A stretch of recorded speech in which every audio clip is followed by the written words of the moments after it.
Shalom, shalom, blessed morning. Jesus rose, now I arise. Sin defeated, grace has won.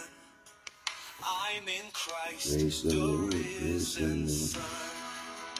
No more guilt, no more shame. I've been sealed in Jesus' name. Not by works, but by His blood. I stand alone, I'm justified. This is the gospel, pure and true. Christ died and rose to make me new. No more striving, I believe the life of God now lives in me. Resurrection life, oh victory.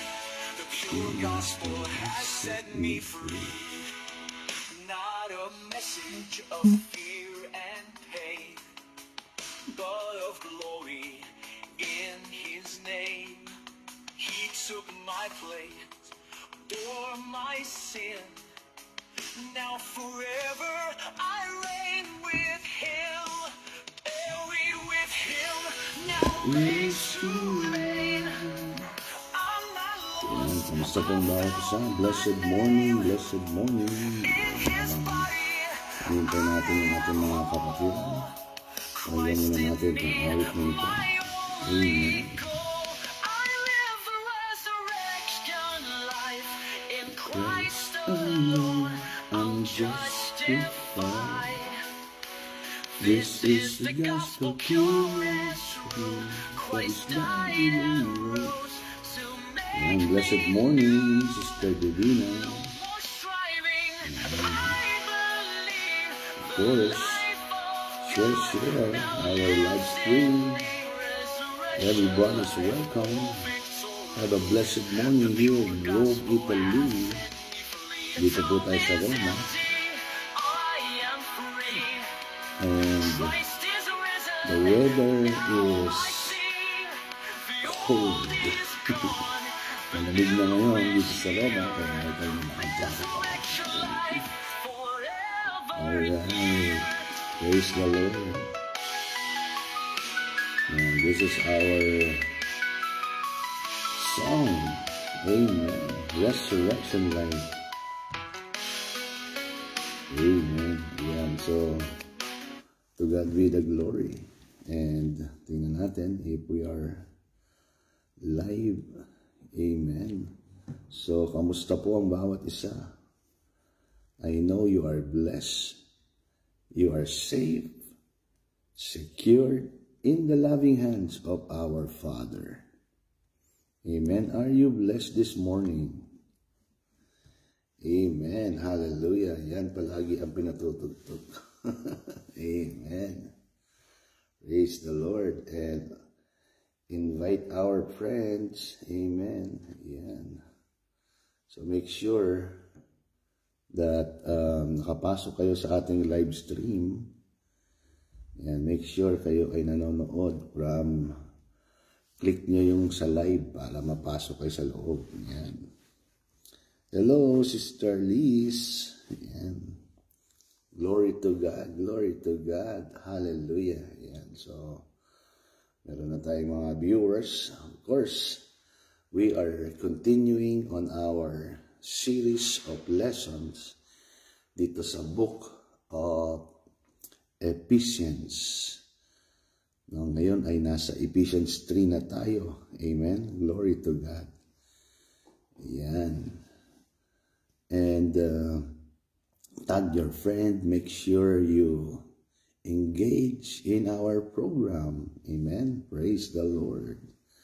Yan. So, basahin na natin ang ating, okay ba yung audio, malakas, mahina, kasi medyo umaga ngayon dito at medyo, ayan, yung ating boses ay mahina lang muna dahil sa taas ay mga tulog pa sila.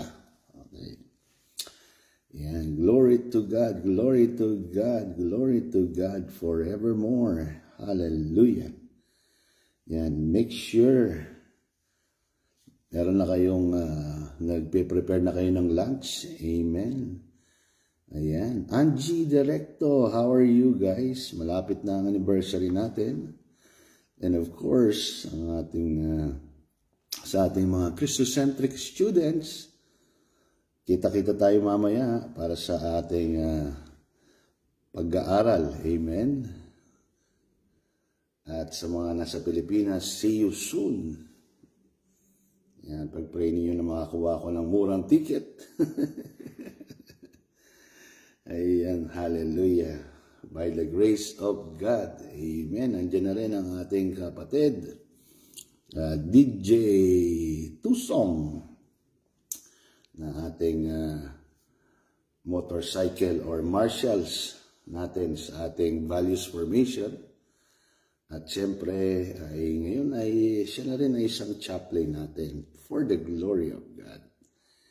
Amen. Kaya yung mga chaplain, ating motorcycle or marshals natin, at siyempre yung ating mga kapatiran na nasa guardians na kayo ay kabilang sa ating values formation and ating ICMO. Prepare for our anniversary. Malapit na, November 28. Ayan, dyan sa Camp Crame. For the glory of God. Amen. Yes, see you soon. See you soon. Hallelujah. Okay lang ba yung ating, yan, okay lang yung ating boses or yung ating audio.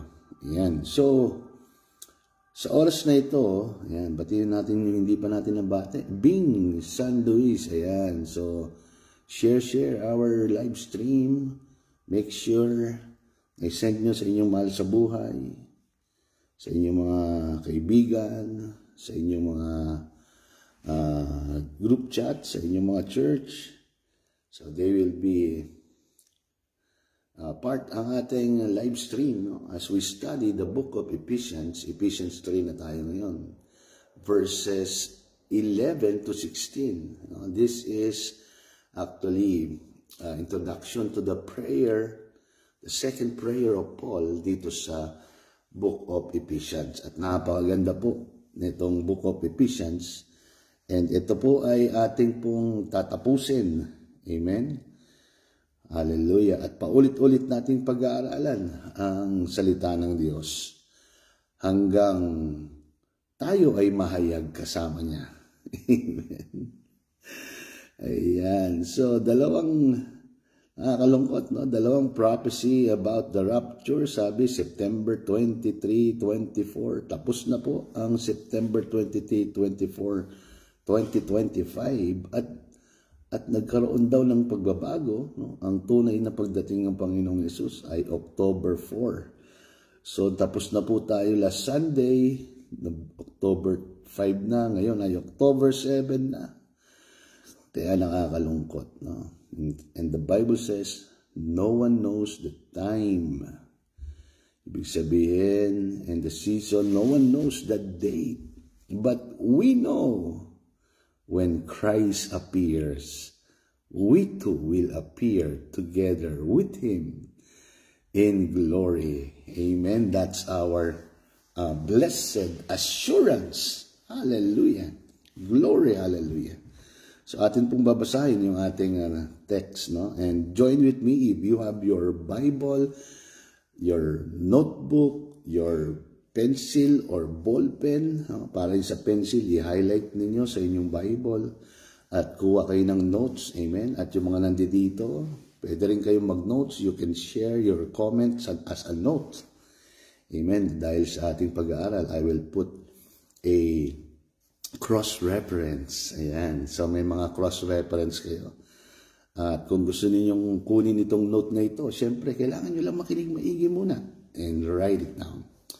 Okay, so, ang ating text or the main text here is from Ephesians 3, verse 11 to 16. Ito pong sabi sa King James Version, according to the eternal purpose which He purposed in Christ Jesus our Lord, in whom we have boldness and access with confidence by the faith of Him.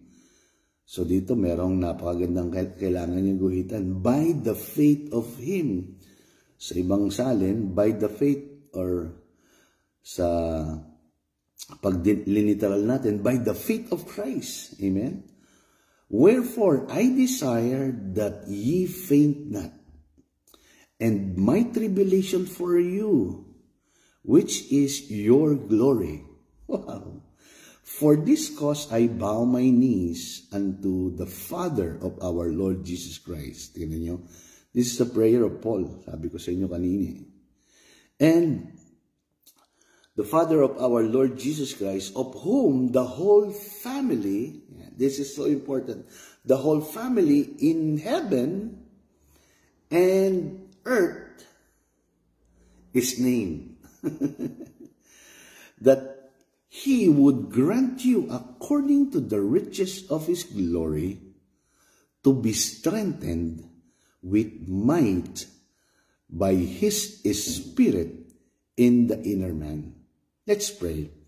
Father, thank you for strength, life. Thank you for the riches of your word. Thank you, Father, that we can come boldly to your precious word, and we are enlightened.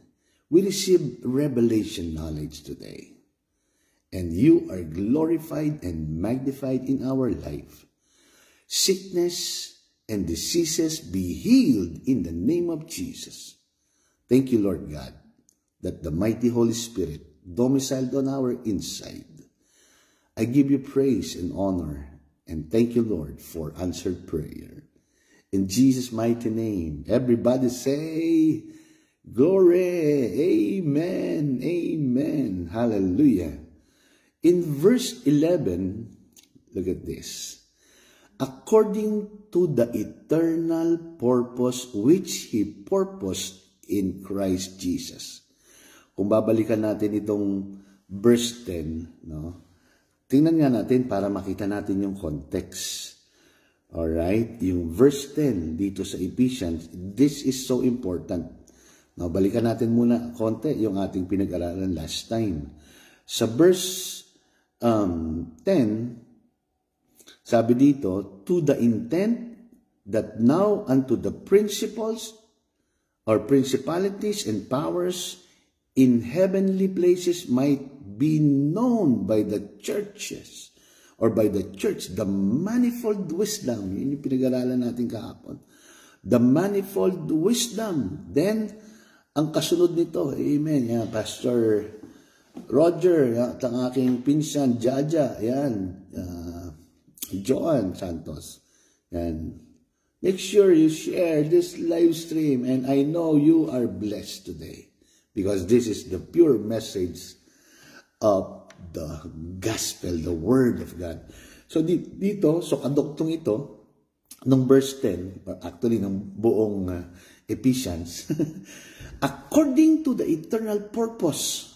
So there is an eternal purpose or plan which He purposed in Christ, Jesus our Lord. So the purpose and the plan was eternal. Amen? Hallelujah. Yes, Pastor Roger, Chaplain Pastor Roger, ating napakasipag na pastor dito sa Rome, Italy. Ayan. Sige, tag niyo lahat ng inyong mga kaibigan, pamilya. Right? So the plan of salvation was not an afterthought. Ulitin ko. The plan of salvation was not an afterthought. It is the thought. It is the plan. Salvation is the plan and the purpose which Christ, God, became a man. And salvation, okay, is God's eternal design in Christ. I love that. Pwede nyo diyang i-comment. Salvation is God's eternal design in Christ. Before the creation, God purposed to redeem us And this redemption is in Christ. Glory to God forevermore. That's why, you are not an accident. Say it with me, I am not an accident. Hindi aksidente na nandito ka. Hindi aksidente na ikaw ay ligtas. Hindi aksidente that you are now open to the pure message of the gospel of the grace of our Lord Jesus Christ, and you are enjoying the fullness of life, the fullness of eternal life that is in you, which is in Christ Jesus. Glory to God forevermore. Hallelujah. So, it is the purpose and the plan of God before even Adam fall. Amen. Adam fall, but Christ is obedient even to the point of death. That's why the death of our Lord Jesus Christ is your death, my death, His burial, your burial, my burial, His resurrection, His ascension, and sitting in the heavenlies is the power of the gospel. And you and I, yan, Chaplain Alvin Ramirez, kamag-anak ko talaga ito, Ramirez, dayan-dayan. Napakagwapo natin, Chaplain, napakabait pa. Yan. At siyempre, to God be the glory. So, you are not an accident. Salvation is not the afterthought. Redemption is not the afterthought. Christ is not the afterthought. Christ is the thought of God and the purpose of God, the intent of God. Hallelujah. The plan, the purpose, and the intent of God is Christ. Redemption plan of God before the creation. Hallelujah. So you are not an accident, my friend. You are not an accident. You are part of God's eternal plan in Christ. That's why if you are in Christ, you have, yesterday, remember, you have the inheritance. You are co-heir and heir of God. Wow. So bigyan ko lang ng mga cross-reference. So cross-reference is 2 Timothy 1:9. Who hath saved us according to His own purpose and grace. Wow, 2 Timothy 1:9, which was given us in Christ before, look at this, the world began. What this means, before time came, because Christ is before time and beyond time. Hallelujah. Glory, glory, hallelujah. Amen. So, another reference is Romans 8, verse 28 to 30. God's purpose is that we be transformed through the image of His Son. Amen. That's why you and I, sa lahat ng mga nakikinig, nanonood dito, you and I are the image of Christ manifest here on earth. Hallelujah. Glory to God.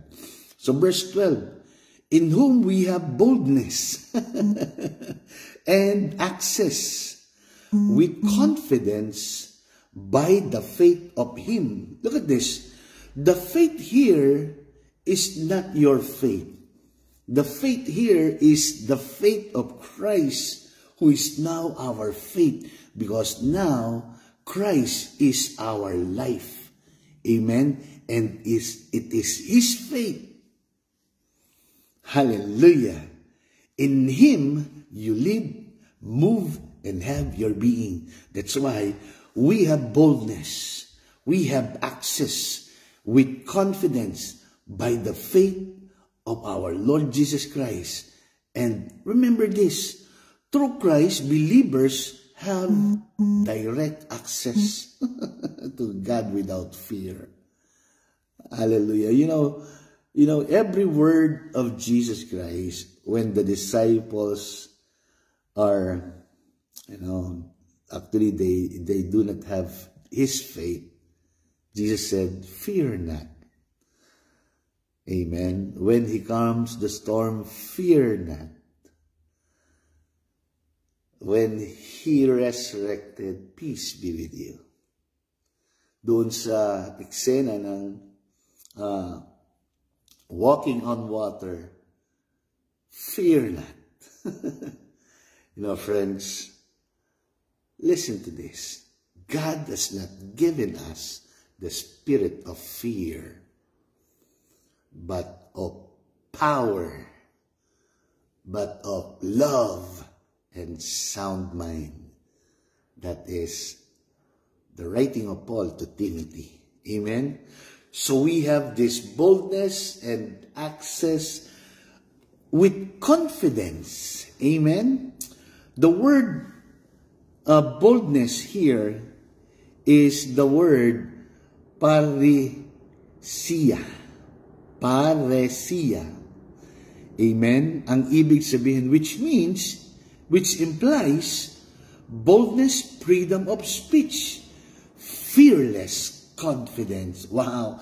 You and I have this fearless confidence because you have the faith of Christ in you. It's not anymore your faith. It's the faith of Christ working in you. That's why He live, move, and in Him we have our being. He is our life. He is our, sabi mo, Christ is my life. Put it down there. Christ is my life. Amen? So you can see here that in Christ, you do not beg for access. Hallelujah. I love this. But you stand boldly as a son. You stand boldly as a son. Amen? Hallelujah. You don't approach your father with fear, right? You approach your father with confidence, your love, right? Even in the natural, when you approach your father in the natural, you are all smile and all, you want to hug them, you want to express your love for them. How much more your Heavenly Father, who dwells also in you and me. Hallelujah. Amen and amen. So, you have this boldness and access as a son. Here, some cross-reference. Amen. Hebrews 4:16. Right? Dito yung sinasabi ko noon eh. Let us therefore come boldly unto the throne of grace.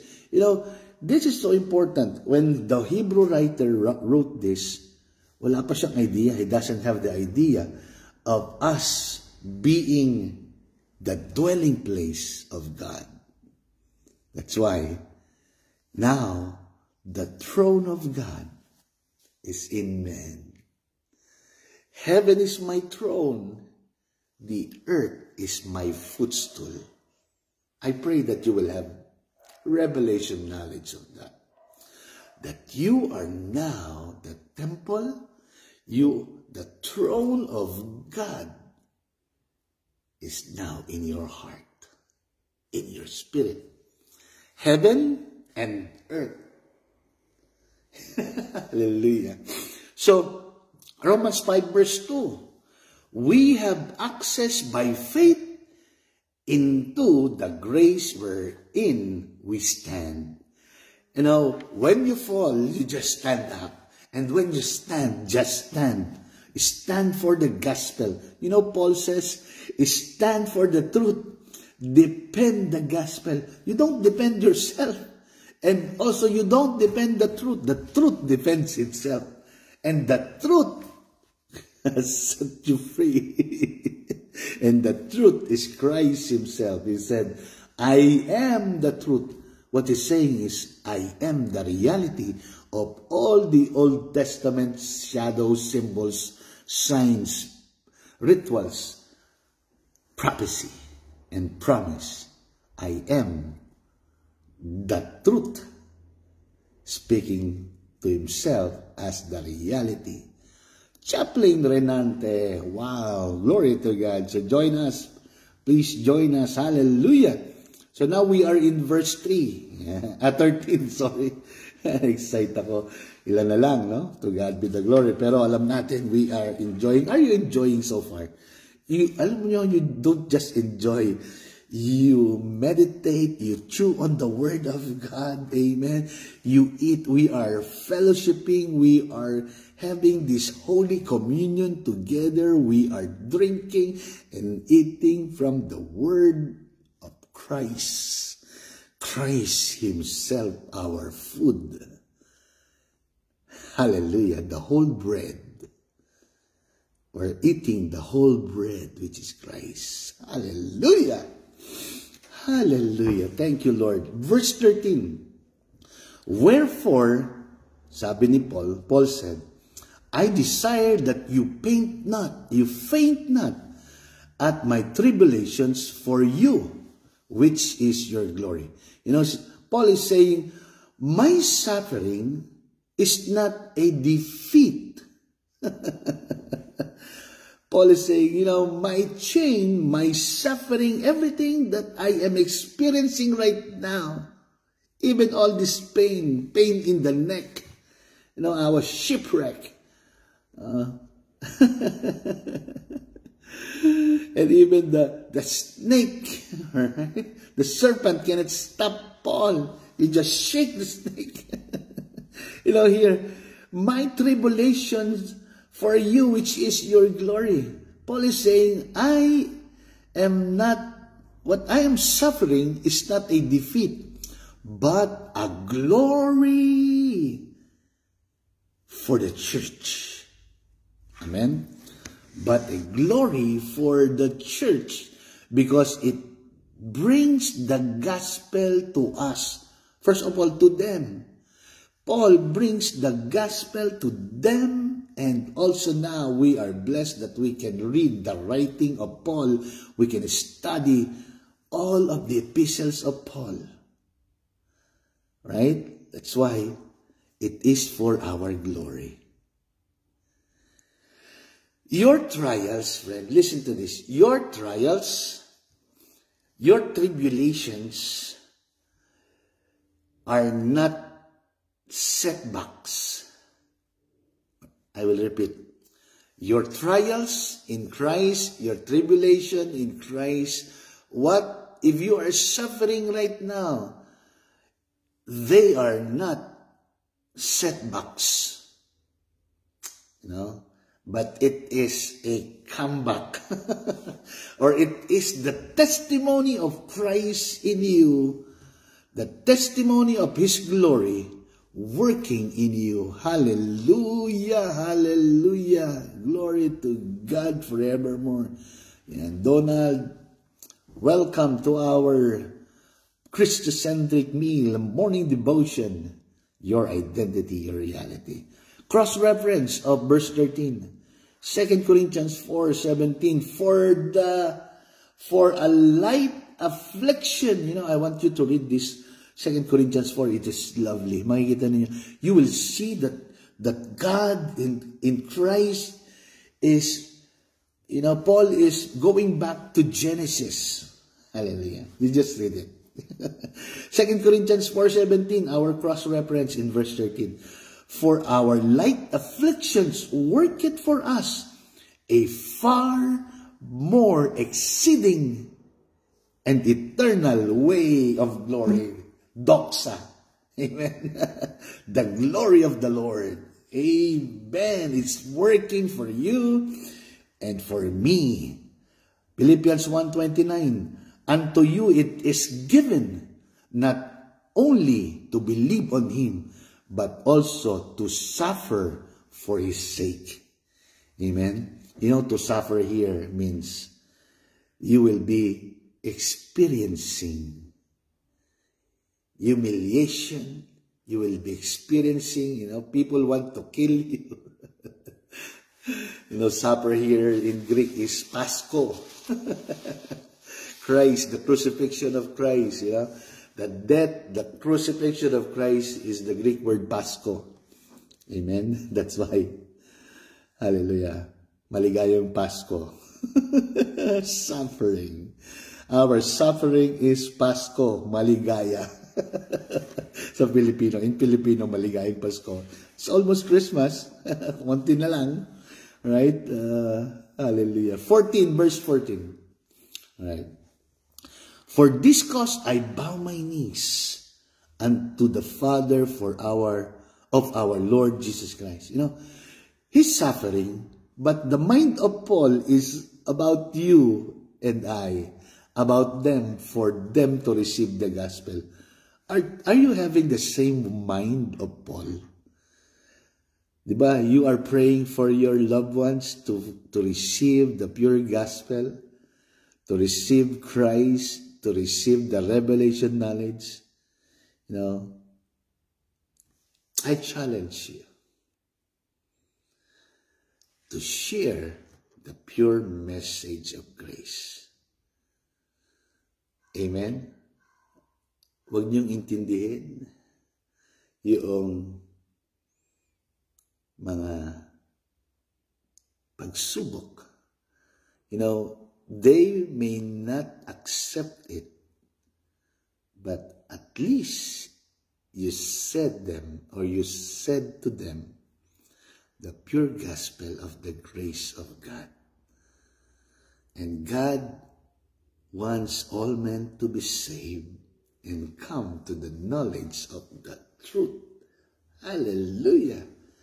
Alright, DJ Tusong, andyan ka ba? Share it to our marshals and our chaplains. Hallelujah! Alright, share.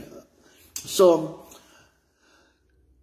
here, Paul is, you know, yung posture ni Paul dito, it might not be literally that Paul is kneeling down or bowing his head. Amen? Alright? So, medyo, pasensya po kayo, I'm speaking in English because we also have students out of the Philippines, no? Or from another country, another dialect or language. They can only understand English. But you understand English.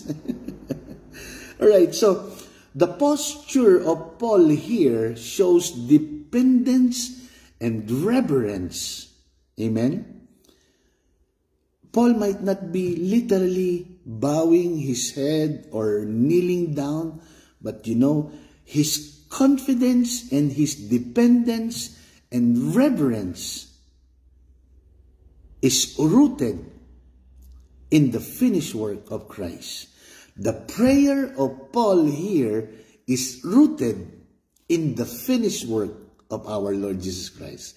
His death, burial, resurrection, ascension, and sitting. The power of the Dibras. Now, I have a booklet of this. Dibras, the power of God. Pure gospel. Amen? So, identity, your identity as a believer, your prayer life is a response to your identity in Christ. Ganda, no? Your prayer life is a response to what? Your identity in Christ. Not attempt to earn it.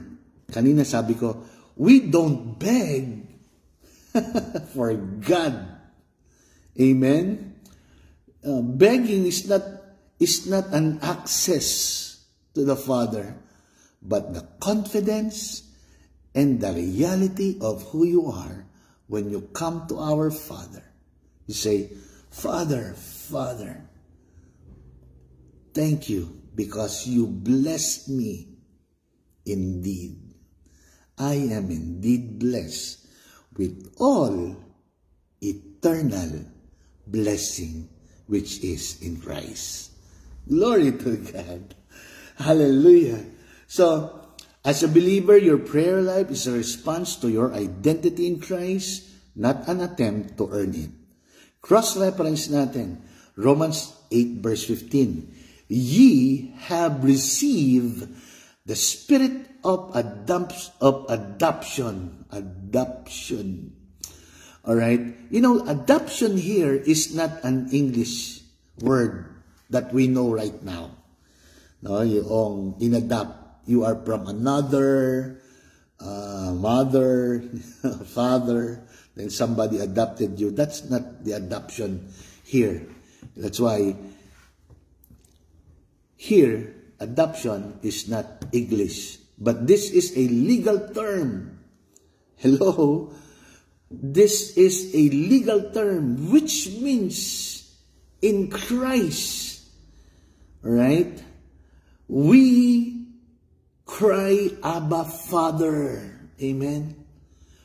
Here, it's a legal term that you and I are resurrected together with Christ as one. That's why we can cry, Abba, Abba, Father. Right? That's Romans 8, verse 15. Now, Matthew 6, 9.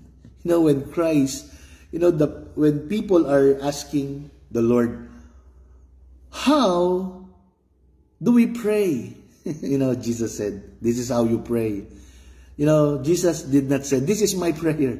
This is your prayer. This is how you need to pray. Don't pray as if you don't know God. Jesus is introducing to them, Matthew 6:19. It's an introduction to a relationship of the Jews to a father, a loving father, who cannot kill, who cannot destroy, who cannot lie. He said, our Father. This is how you pray, our Father, which art in heaven. Amen. So in verse 15, okay, dalawa na lang. Amen. Of whom the whole family in heaven and earth is named. God calls you by name. Hallelujah. Roger, Christina, Divina, Tess, DJ Tusong, every one of you, Jaja, everyone that's listening and active here in our live stream, God is calling your name. So the church is a family in Christ. Church and Christ is one. One family. Both in heaven, the saints who have gone ahead. Heaven's not there. Heaven here is in Christ. This is the heaven. The real heaven is in Christ. So saints who have gone ahead, those who sleep in Christ, that's why the Bible says, those who you do not see now anymore in the body, they are not dead. They sleep in Christ. When you sleep, it's your decision to sleep. Amen? So now they sleep in Christ. We are alive in Christ. Amen? So the family in heaven, those who are asleep in Christ, and those who are on earth. Heaven on earth. So you are named after Christ. Wow. You are named after Christ. Your identity flows from Him. Christ, my life. Christ, my life. That's wonderful. So cross-reference, Galatians 3, verse 26. For ye are all the children of God by faith in Christ Jesus. Philippians 2, verse 9 to 10. The name which is above all name. Hallelujah. That in that name, every knee shall bow. Those who are in heaven, and those who are on earth, and those who are under the earth. Verse 16, our last verse. That He would grant you, according to the riches of His grace, to be strengthened with might by His Spirit in the inner man. Oh, ganda nito. The inner man is your spirit man, your true life, your true you. Amen? The spirit man is your true you. You are a spirit being. That's why the inner man is your inner man, or your inner man or spirit man made alive in Christ. That's why if you are born again, you are born of the Spirit. The spirit man, the inner man, has been revive, receive life. That's why we receive life in our spirit. We are made alive in Christ. And now, you need to understand, strength comes from the Spirit, not of the flesh. We have the strength from our Father, who is Spirit, our Lord Jesus Christ, who is the Spirit of truth, and the Holy Spirit dwells in us, is our strength.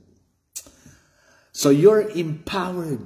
Amen. This is your identity. You are a house of power. Amen.